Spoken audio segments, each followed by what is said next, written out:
Rev Alton here from First Presbyterian Church, Collingwood. On Sunday, we talked about church hurts.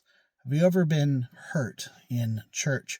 We carry around these church hurts with us like scars that accumulate over time, and sometimes those scars don't go away. But the question I have is, how do we heal from church hurts? That's the big question, isn't it? I've got 3 ideas about this I'll share with you really quickly. Number 1 is to pray. Now, I know that seems really obvious. You want to pray. Pray that you can forgive those that hurt you. That's a big step, and it's not easy to do. But if you want a secret, try praying for those who hurt you. You see, it's really hard to pray for those who hurt you and still hold a grudge.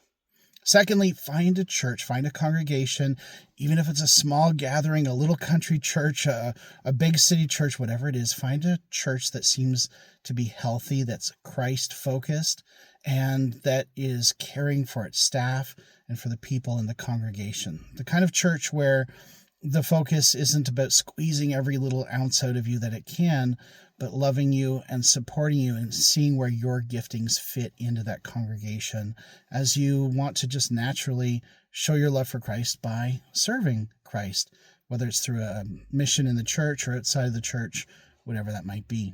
And the third thing is to find a person, or ideally a small group of people, that you can learn to trust. Because that's the thing about church hurts, is it makes it really hard to trust. See if you can identify 1 or 2 or 3 or 4 people that you can open up to, that you can be your authentic self with. Maybe it's forming a small Bible study group or a little home church, or just going out for lunch once a month with some friends from your church that you can really trust. You have to learn how to open yourself up again.